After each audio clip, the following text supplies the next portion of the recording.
Welcome students, मेरे class science classes by doctor Kumkum Saxena for 10th में आपका बहुत बहुत स्वागत है। और इससे पहले भी मैंने आपको कई क्लासेस लिए हैं। जस्ट पूर्व मैंने आपको बताया था कि some organic compounds, alcohol, acid, ether के बारे में, उनकी क्या प्रॉपर्टीज़ हैं, कैसे बनाए जाते हैं और उनके क्या क्या उपयोग हैं। ये हमारा चैप्टर क्लोज हो चुका था कार्बन कंपाउंड्स का, और आज हम एक नए चैप्टर पे जा रहे हैं कि periodic table, periodic classification of elements. Elements क्या होते हैं बच्चों? ऐसे तत्व जिनके सारे परमाणु एक से होते हैं उन्हें हम तत्व कहते हैं। और यौगिक क्या होते हैं? यौगिक में दो या दो से अधिक तत्वों को डेफिनिट रेशियो में मिलाकर बनाए जाते हैं। जो NaCl है, NaOH है, NH4Cl है, वो यौगिक कहलाते हैं। और मिश्रण के बारे में भी मैं बता दूं, मिश्रण क्या होता है? जिसमें होते तो बहुत से पदार्थ हैं लेकिन एट रैंडम मिला दिए जाते हैं। जैसे मिट्टी है, रेत है, आपकी खाद्य पदार्थ हैं, खादें हैं, तो ये सब कहलाते हैं आपके मिश्रण, जिनमें किसी भी चीज़ का कुछ पता नहीं होता हमने कितना मिलाया है। आज हम स्टडी करने जा रहे हैं एलिमेंट्स के बारे में, तत्वों के बारे में। तत्वों के बारे में आपने जान लिया तत्व किसे कहते हैं, लेकिन ये जानिए कि उन तत्वों को किस प्रकार से व्यवस्थित किया गया, कैसे स्टडी किया गया और कैसे उनके गुणों के बारे में जाना गया। पीरियोडिक क्लासिफिकेशन ऑफ एलिमेंट्स आज का हमारा टॉपिक है कि वर्गीकृत साइंटिस्ट ने उन्हें कैसे किया है। अभी तक जो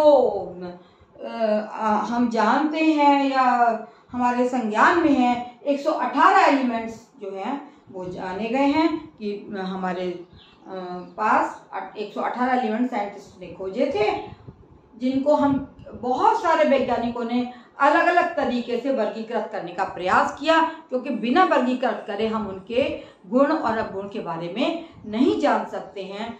हमने कैसे हम स्टडी करेंगे? और वैज्ञानिकों ने प्रयास कर करके कई लॉज बनाए हैं जिनसे हम के बारे में जानकारी प्राप्त कर सकते हैं। सबसे पहले आ जाता है डॉवरनियर्स ट्राइड। डॉवरनायर जो थे वो एक जर्मन के केमिस्ट थे, जिन्होंने की प्रयास करा कि अपने ट्राइड माने तीन एलिमेंट बनाकर कि कैसे उनको एलिमेंट्स को हम व्यवस्थित करेंगे। तो तीन जो एलिमेंट्स प्राप्त हुए वो हमारे एक से गुण वाले हैं कि when elements are arranged,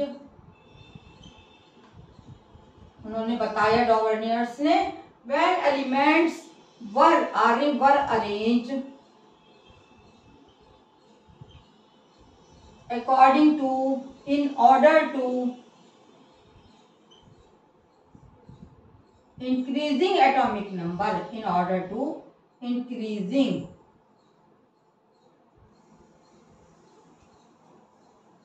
atomic number, atomic number के अनुसार जो थे, जब उनको लगाया गया इंक्रीजिंग ऑर्डर में, एटॉमिक नंबर नहीं बल्कि मासेस, एटॉमिक मासेस, उनका जो द्रव्यमान, बढ़ते हुए द्रव्यमान के क्रम में जब एलिमेंट्स को, तत्वों को रखा गया, तो जो ऐसे ग्रुप्स आए तीन एलिमेंट्स के जिनकी chemical properties, the groups of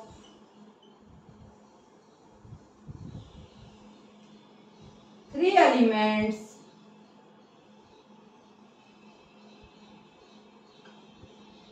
whose properties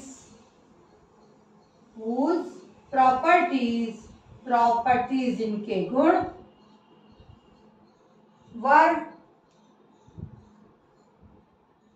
find equal। ऐसे तीन एलिमेंट्स जिनके गुण जो थे वो एक से पाए गए, उनको कहा गया triads. were find equal was called triads, TRIADS, है ना। और इनको कहा गया डॉवरनियर्स के ट्राइड्स। तो जो ट्राइड्स बने उसमें इन्होंने बताया कि जो मिडिल एलिमेंट है उसका जो हमने एटॉमिक वेट निकाला वो किस तरीके से निकाला, पहले और लास्ट वाले जो एलिमेंट था उसका अर्थमेटिक मीन निकाल के हमने बीच वाले का ज्ञात किया। तो the mass of middle element माने बीच वाला, middle element was arithmetic mean of other two elements.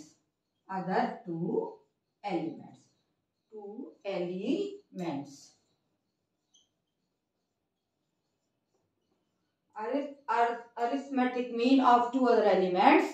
Arithmetic means का क्या मतलब है कि जो हमने इन जो एलिमेंट्स थे उनको क्या करा, हमने पहले और लास्ट को हमने जोड़ा तो बीच वाले का हमें प्राप्त हो गया।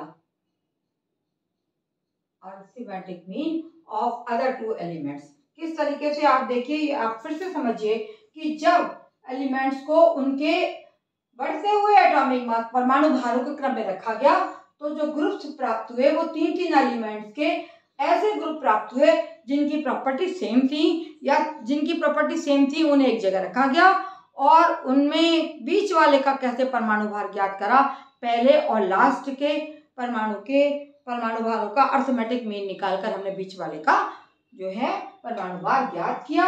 यही इनका डॉबनियर्स का ट्राइड है जो इन्होंने 1829 में अपना ये नियम जो था वो बताया सबके लिए, और ये स्टडी किया गया। सबसे पहले इन्होंने लाया ये एल्कली मेटल ग्रुप, इसमें से आया पहला एल्कली मेटल ग्रुप। इसके 3 एलिमेंट्स के मैं नाम लिखूंगी, नाम, नेम, और नेम के बाद में इनका क्या आ जाता है, नेम के बाद में इनका सूत्र आ जाएगा, नेम पहचान इनकी आ जाएगी, और इंडिकेशन, और लास्ट में आ गया आपका एटॉमिक मास। तो आप देखिए ये ट्राइड जो थे एल्कली मेटल ग्रुप बनाए गए। एल्कली मेटल ग्रुप बनाया गया लिथियम, सोडियम और पोटेशियम का। लिथियम, इसका नाम हो गया लिथियम,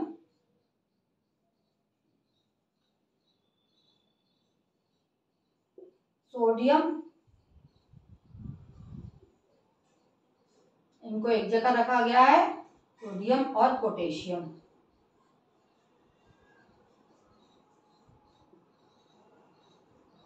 है ना। लिथियम का एटॉमिक मास था आपका 7, और इसका था, पोटेशियम का था एटॉमिक मास 39, 7 and 39। इनको जब हम जोड़ेंगे 7 + 39/2 तो ये हो जाएगा 46/2, और ये निकल के आ गया 23। इट मीन्स जो सोडियम का एटॉमिक वेट निकाला गया वो कैसे निकाला गया, आप देख रहे हैं कि इन दोनों के एटॉमिक वेट को प्लस किया और उसको 2 से डिवाइड किया, अर्थमेटिक में निकाला इसका, ये आ गया 46 और ये आ गया हमारा सोडियम का 23। आपका ये आ गया एल्कली मेटल्स का। एल्कली मेटल्स के आप अगर गुण देखेंगे, इनके सारे इन तीनों के गुण जो थे वो सेम थे, इसीलिए इनको एक जगह व्यवस्थित किया गया और इनके जो एटॉमिक मासेस थे उसके अनुसार बीच वाले का एलिमेंट का निकाला गया। ये एल्कली मेटल्स क्यों रखे गए एक जगह, क्योंकि सारे के सारे आप देखिए जो एल्कली मेटल्स हैं सारे ही मेटल्स हैं, सारे धातुएं हैं। दूसरी बात, ये जब पानी से रिएक्ट करते हैं तो ये अल्कोहल और हाइड्रोजन बनाते हैं। इनके गुण आप देखेंगे सेम है, लाइक मैंने गुण भी बता देती हूँ इनके कि सबकी जो आपकी बैलेंसी है वो भी +1 है। गुण इनकी प्रॉपर्टी सेम पाई गई है इसलिए इनको एक जगह रखा गया है, प्रॉपर्टीज, है ना। ये क्या है, ऑल आर एलिमेंट्स, है ना, रिएक्ट विद वाटर, पानी के साथ रिएक्शन करते हैं विद वाटर टू फॉर्म, तो क्या करते हैं पानी के साथ जब रिएक्शन करेंगे तो ये एल्कली बनाएंगे, react with water to form alkali and hydrogen. Alkali निकालेंगे एंड हाइड्रोजन। NaOH के जो हम पानी से रिएक्शन कराएं, सोडियम का रिएक्शन कराएंगे तो NaOH बनेगा और हाइड्रोजन निकल जाएगी। इसी तरीके से पोटेशियम में KOH बनेगा और हाइड्रोजन निकल जाती है। सारे जो होते हैं all are elements react with water to form alkali and hydrogen. All are elements alkali, ये कैसे हैं? सारे ही एल्कली हैं, एल्कली मेटल्स हैं। ये आर एलिमेंट्स एल्कली एलिमेंट्स कहलाते हैं। React with water to form alkali and hydrogen. दूसरी बात क्या है? तीसरा, इनकी वैलेंसी जो होती है वो एक होती है ना, वैलेंसी है वन, वैलेंसी वन, सबकी वैलेंसी वन है। और सारे के सारे ऑल आर एल्कली एलिमेंट, सारे क्या हैं? ये आपके क्षारीय हैं, ये सारे ऑल आर एल्कली एलिमेंट्स है ना। React with water to form alkali and hydrogen. और तीसरा गुण क्या है इनका? है वैलेंसी वन। इस प्रकार से ये ट्राइड इन्होंने तीनों का बना दिया। आप देख रहे हैं इंडिकेशन इनका क्या है? Lithium sodium potassium, atomic mass इसका 7 था, इसका 39 था, तो इन्होंने इन दोनों को जोड़ के 46/2 करके 23 निकाला, जो लगभग 23 इसका एटॉमिक वेट आया है। इसी तरीके से दूसरा इन्होंने एक ट्राइड बनाया, वो था एल्कली अर्थ मेटल्स। क्या का बनाया दूसरा इन्होंने? Alkali earth metals. आगे बढ़ते हैं, एल्कली अर्थ मेटल्स। इनका भी इन्होंने एक ट्राइड बनाया और इनमें भी इन्होंने यही सब पाया कि क्या है? कैल्शियम,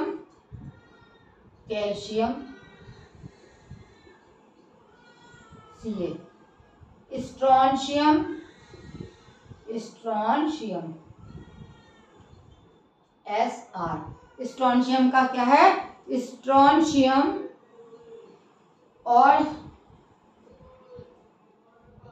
तीसरा है कैल्शियम, स्ट्रोंशियम और तीसरा आपका barium, Ba। Calcium, strontium, barium, ये भी 3 पदार्थ ऐसे थे जिनका तीनों का जो है वो गुण जो है एक से पाए गए हैं। इसका एटॉमिक वेट है 40 और इसका एटॉमिक वेट, बेरियम का जो एटॉमिक वेट है वो है आपका 137। इन दोनों को हम जोड़ेंगे, 137 + 40 मिलके आ जाएगा आपका 771।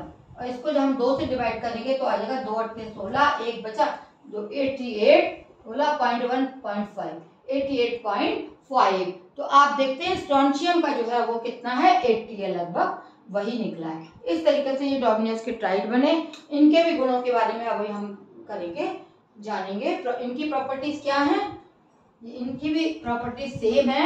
एल्कली अर्थ मेटल्स, जमीन में है ये, और इनका क्या है? सारे इनके भी गुण सारे एक से पाए गए हैं। ऑल आर मेटल्स और oxides of them are alkaline in nature. All are metals,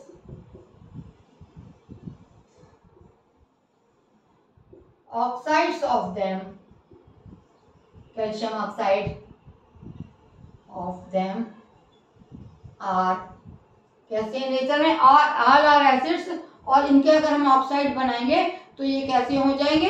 alkaline in nature,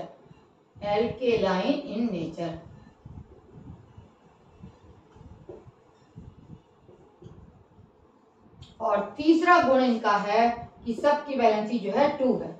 कौन से ग्रुप में रखे गए हैं? ये सारे के सारे दूसरे ग्रुप में रखे गए हैं। Valency, all have valency 2, all have valency 2। सबकी वैलेंसी क्या है? 2 है। तो आपने देख लिया, ये एल्कली अर्थ मेटल्स का ग्रुप हो गया। दूसरा, ये दूसरा था हमारा, पहला एल्कली मेटल्स का, दूसरा alkali earth metals, calcium, strontium, barium, CaSrBa। इसका परमाणु भार था 40 और इसका था 137। आपके सामने निकाल के मैंने बताया कि 137 को 40 को जोड़ेंगे तो 177/2, इसको भाग देंगे तो ये आ गया 88.5, लगभग 80 ही इसका वेट पाया गया है। सारे की सारे क्या हैं?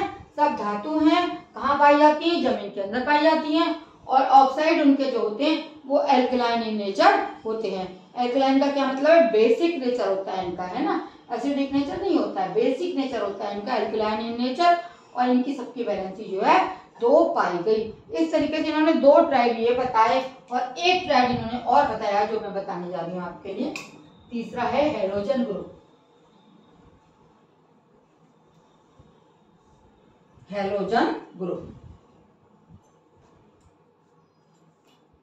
Halogen group. Chlorine, bromine, iodine, है ना। हैलोजन कौन कौन सी पाई जाती हैं? हैलोजन हमारी हैं क्लोरीन, ये गैस है, और ब्रोमीन भी गैस है, और आयोडीन जो है वो सॉलिड है, और आयोडीन। ये 3 ट्राइड के इन्होंने निकाले। आयोडीन, क्लोरीन का क्या है? Cl, ब्रोमीन का क्या है? Br, और आयोडीन का क्या है? I। ये सारी हमारे क्या हैं? हमारी गैसेस हैं। क्लोरीन, ब्रोमीन, आयोडीन हमारा सॉलिड होता है। इसका वेट है 35.5 और इसका वेट है, आयोडीन का वेट होता है आपका 127। तो इनको हम जोड़ेंगे और जोड़ के हम इसका भी एवरेज निकालेंगे जैसा कि उन्होंने निकाला था उस जमाने में। तो 127 + 35 ये आपका आ जाएगा लगभग 162 और डिवाइडेड बाई 2। इसको क्या से डिवाइड करेंगे? 2 से डिवाइड करेंगे तो हमारा ये आ जाएगा 280, 2 8 16 और 2 एकम 2, लगभग हमारा 7, ये हमारा आ गया 162/2 यानी 81.0। लेकिन ब्रोमीन का कितना होता है? 80 होता है। इस तरीके से इन्होंने ट्राइड्स बनाए और इन्होंने अपने आप ही उनके एटॉमिक वेट को गेन करा और ट्राइड्स बना दिए इन्होंने। हैलोजन का ट्राइड बनाया, एल्कली मेटल्स का ट्राइड बनाया और एल्कली अर्थ मेटल्स का इन्होंने ट्राइड बना के इन्होंने लिखा हम अगर 3-3 के हम जोड़े बनाएंगे, अगर तत्वों के जिनके गुण एक से हैं, इनको किस आधार पर रखा गया? इन्होंने ट्राइड्स कैसे बनाए? बढ़ते हुए परमाणु भार के आधार पे इन्होंने उनके गुणों को बताया। और परमाणु गुण अगर एक से हैं तो उनको यदि हम इंक्रीजिंग ऑर्डर में रखेंगे तो 3 तत्व ऐसे आप पाएगा जिनके गुण एक थे, उनको ट्राइड्स इन्होंने बना के बताया। इसको कहा गया डॉर्नियर्स ट्राइड। 1829 में इन्होंने इसकी खोज की और ये इस तरह अपने लॉ को लाए। लेकिन इनके भी डिमेरिट्स थे। डिमेरिट्स 1, डिमेरिट्स कमियां, है ना। कमियां क्या थी इनकी भी कमियां पाई गई, डॉर्नियर्स की भी, है ना। आगे ये केवल ये 3 ही ट्राइड बना पाए और सारे तत्वों के ये ट्राइड नहीं बना पाए। इनका ये लॉ जो था वो सारे तत्वों पे लागू नहीं हुआ। जैसे फ्लोरीन, क्लोरीन, ब्रोमीन, आयोडीन, है ना। तो अगर हम इन 3 को लेंगे तो ये लॉ हमारा लागू नहीं होता है। इन 3 को यदि हम ले लेंगे और ये निकालना चाहेंगे तो इन दोनों के एटॉमिक मास को जोड़ने से क्लोरीन का वेट नहीं आया, तो इनका ट्राइड लॉ जो था फेल हो गया। इस तरीके से हमारी ये लिमिटेशंस रही और हमारा आपने देखा। आगे हम पढ़ेंगे अगला कि अष्टक नियम वगैरह, मेंडलिक की आवर्त सारणी वगैरह सब आगे देखी जाएगी। और अभी आज आपका ये चैप्टर मैं यहाँ पर ही समाप्त करती हूँ। और अच्छे से समझिएगा, मेरे चैनल को ज़रूर सब्सक्राइब करिए, लाइक करिए और मुझे कमेंट बॉक्स में कमेंट करिए।